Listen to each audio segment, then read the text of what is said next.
দিনে ৮০০ ton cargo আমদানি করা টার্মিনালটি এখন ধ্বংসস্তূপ। রোববার সকালেও ধোঁয়ার কুণ্ডলে উঠছিল শাহজালাল আন্তর্জাতিক বিমানবন্দরের এই কার্গো টার্মিনাল থেকে। শোনা গেছে বিস্ফোরণের শব্দ।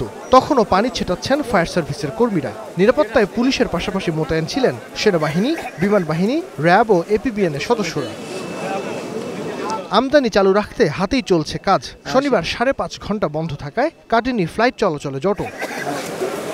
৮ নম্বর গেটের সামনে ব্যবসায়ী এজেন্টদের ভিড়। চোখের সামনে আমদানি পণ্য পুড়ে যেতে দেখে বিহ্বল তারা। এখানে যে আমার এই যে 4.5 কোটি 5 কোটি টাকার মাল রয়েছে, এটা একটা মানে আমি এখন কি অবস্থায় আছে এখন আমি কিছুই বুঝতে পারতেছি না। যাইতে দিচ্ছে না, শুনতে পাচ্ছে না, কোনো ইনফরমেশন দিচ্ছে না, এখনো ধোয়া বেরিয়ে দিচ্ছে। অর্থাৎ আমার মাল সব পুড়ে গেছে, এটাই আমি ধরে নেব। কুরিয়ারে এখানে আগুন লাগছে, তো পুরো বিল্ডিংটা হাজার হাজার কোটি টাকার মাল কিভাবে পড়লো? যদি ওরা যদি চেষ্টা না করতো, যে যদি চেষ্টাই করতো, তাহলে এটা সম্ভব ছিল যে রক্ষা করা।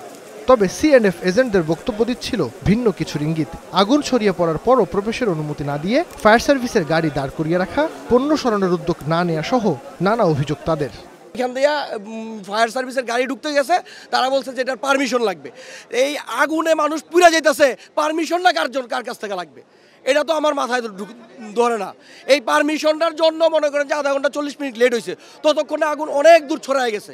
এয়ারপোর্টে কিন্তু নিজস্ব ফায়ার ব্রিগেড আছে। হ্যাঁ, দুর্ঘটনা ঘটলে ওরা সাথে সাথে আপনার এটা করবে আর কি, রেস্কিউ করবে। এখন কথা হলো যে তারা থাকাকালীন প্রথমেই কেন ওরা আসে না? যদি দেখার পর কেন তারা ফায়ার ব্রিগেডকে জানায়? যদি জানায় থাকে তাহলে তারা কেন আসে নাই? দুপুরের পরে কার্গো টার্মিনালে আসেন বেসামরিক বিমান পরিবহন উপদেষ্টা। পরে গণমাধ্যমের মুখোমুখি হয়ে জানান, ক্ষয়ক্ষতির পরিমাণ জানার চেষ্টা চলছে। আগামী 3 দিনের সব নন শিডিউল ফ্লাইটের ভ্যাট ট্যাক্সও মওকুফ করেছে সরকার। প্রায় 21টার মতো ফ্লাইট ডাইভার্ট এবং ক্যান্সেল হয়েছে। আমরা যাত্রী সাধারণের কষ্টকে লাঘব করার জন্য আমরা একটা অর্ডার ইস্যু করেছি, যার মাধ্যমে আগামী 3 দিন যত নন শিডিউল এক্সট্রা ফ্লাইট আসবে তার সমস্ত রকম মাশুল এবং তার সমস্ত রকম খরচ আমরা মওকুফ করে দিয়েছি।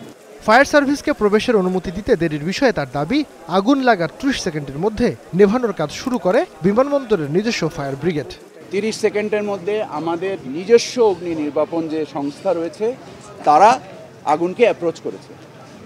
সো এরপরেও যত ধরনের অভিযোগ এসছে এটা আমলে নিয়ে আজকে যে আন্তঃমন্ত্রণালয়ের সভা হবে কিছুক্ষণ পরে, এখানে সকল বিষয় শুধু আমাদের না, অন্য মন্ত্রণালয় এবং গোয়েন্দা সংস্থার তথ্য বিশ্লেষণ করে আমাদের প্রয়োজনীয় সিদ্ধান্ত আমরা নেব।